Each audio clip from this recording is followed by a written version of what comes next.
It began with a knock, a hesitant, echoing knock on a weather-warped door in the hollows of West Virginia. The house stood at the edge of town like a forgotten relic, hunched low under a sky that hadn't seen progress in decades. Chain-link fences sagged under rust. A dog barked from somewhere deep inside, but no one came at first. Then the door creaked open. What met the eyes of Mark Leda wasn't just a family, it was a revelation. Silent figures stood in the shadows of that home, their expressions unreadable, their gaze unwavering. They didn't flinch.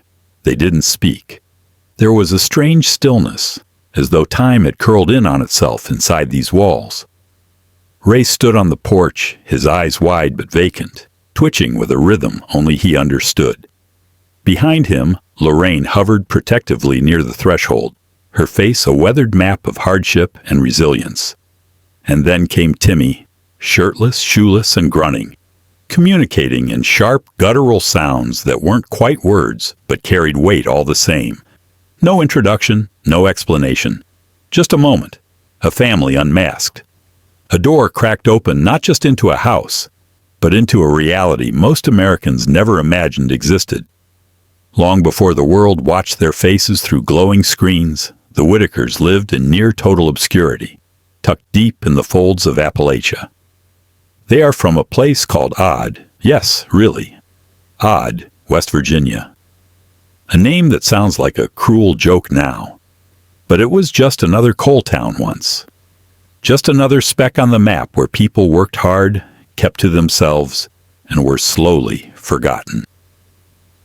The Whittaker family line didn't begin in isolation, but it calcified there. Over generations, the family tree stopped branching. The roots looped inward. Cousins married cousins. Siblings became more than siblings. It wasn't born of depravity.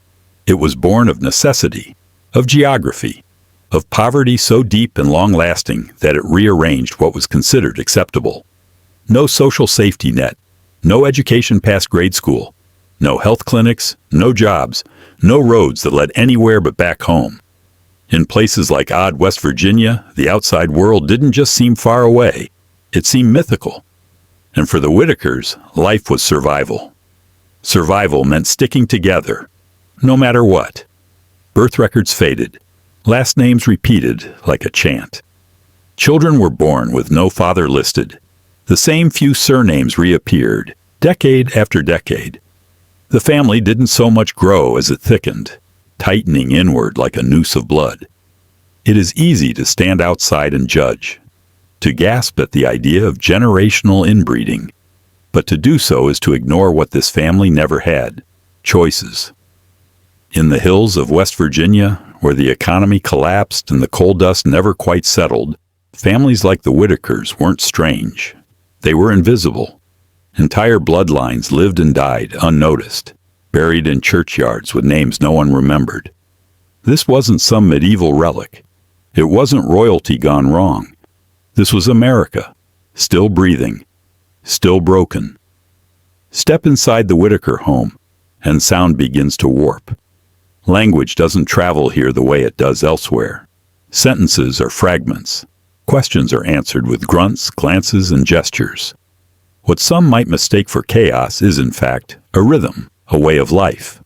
Lorraine is the matriarch. Her presence anchors the family like the thick beams of the house itself. She's weathered by time and circumstance, her face a testament to survival without complaint.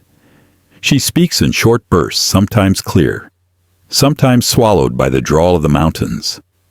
But her meaning is unmistakable. Protect the family. Always protect the family. Then there's Ray.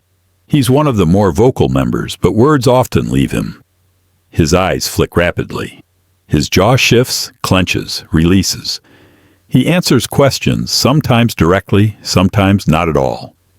He smiles often, nervously, habitually. It's not performance. It's a coping mechanism etched into muscle memory. And then there's Timmy. Timmy is a mirror no one wants to hold. Shirtless, wandering the yard, or sitting silently by a rusted trailer, he barks. Literally. He does not speak in words. He growls and howls, a sound somewhere between a dog and a child's cry. His limbs move without clear coordination. His gaze passes through things. But make no mistake, he is present. He watches. He feels. Timmy is believed to be the most genetically affected of the Whittaker descendants, the product of generations of unbroken intermarriage. His condition is not easily labeled. It's not Down syndrome. It's not autism. It's the result of genes looping over genes, generation after generation, until the blueprint begins to collapse on itself. Outside observers see deformity. But inside this home, there is structure. The family eats together. They laugh in their own way.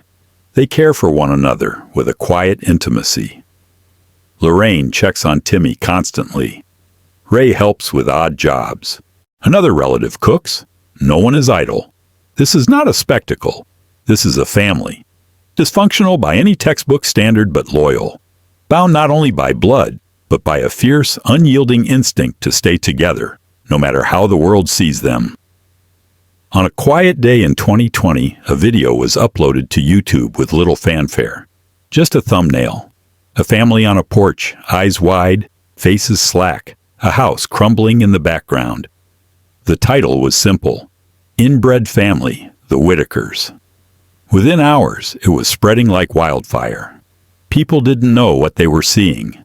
Some clicked out of curiosity, others out of morbid fascination, but most stayed, watched, commented, shared.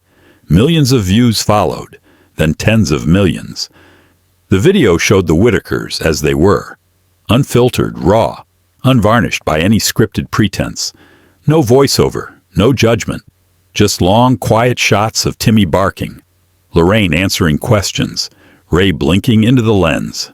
A filmmaker named Mark Leda stood behind the camera, asking soft questions, often repeating them slowly until they were understood. And suddenly, the Whittakers became content. TikToks were made. Memes spread. Reactions poured in: shock, disgust, sympathy, denial. Some accused the video of being fake. Others demanded it be taken down. But still, it remained, and more videos followed. Mark returned again and again. Each visit added millions more views. The internet had found its sideshow. But within the noise, something else began to emerge. A quiet compassion. Viewers began to donate. Volunteers offered repairs.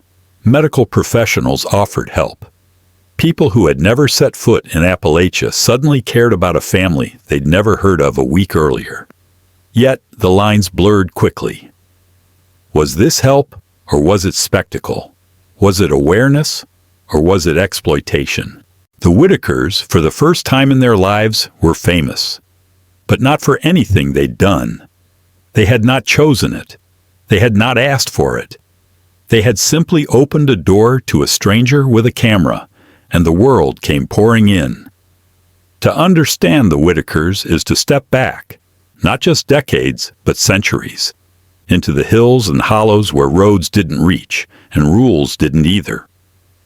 The story of the Whittakers isn't a standalone tragedy. It's part of a deeper American narrative, one of forgotten places and people left behind.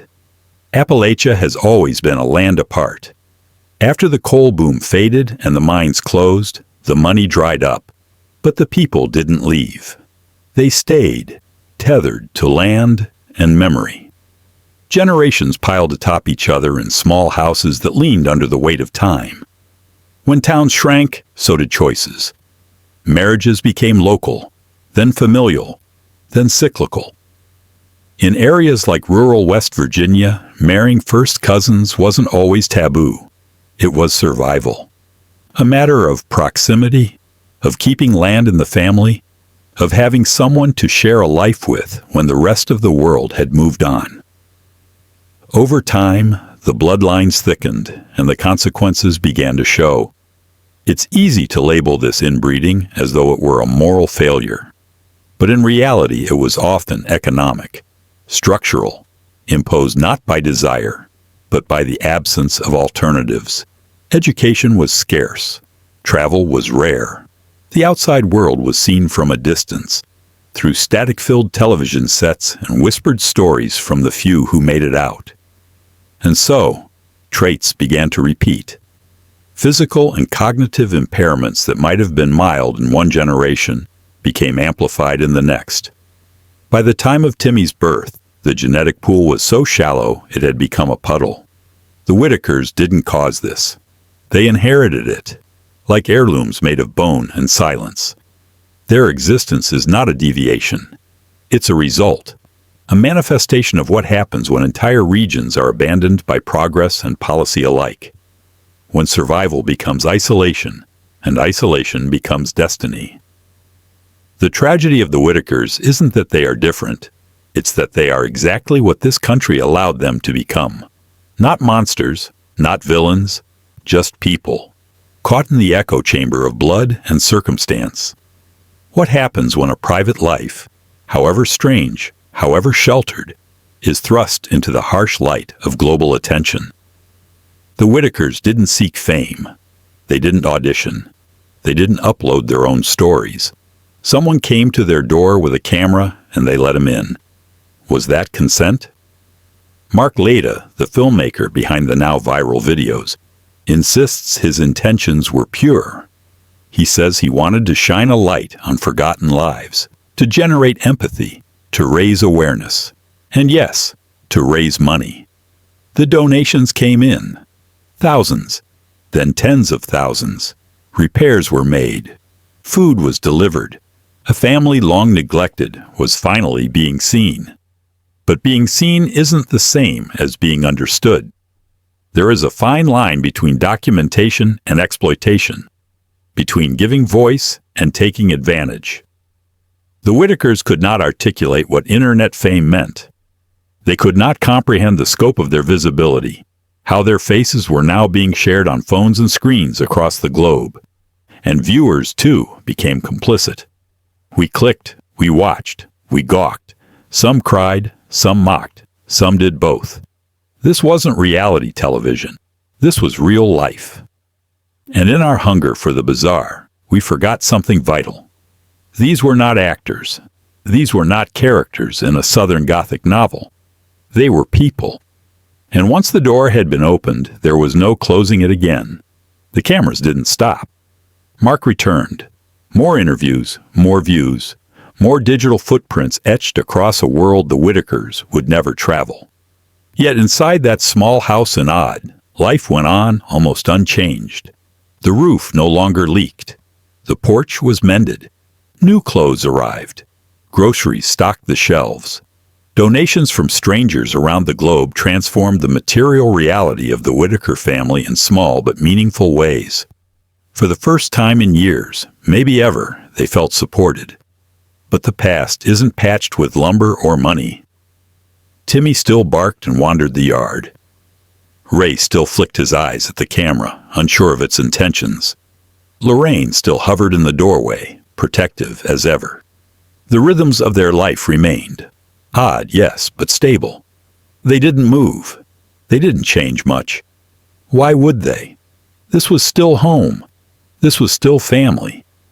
And while the rest of the world scrolled on to the next strange story, the Whittakers remained, rooted in a place time had forgotten, living lives that would never again be private, yet never truly understood by those who had only seen them through glass. The Whittakers are not just a family. They are a mirror, cracked, uncomfortable, and impossibly clear.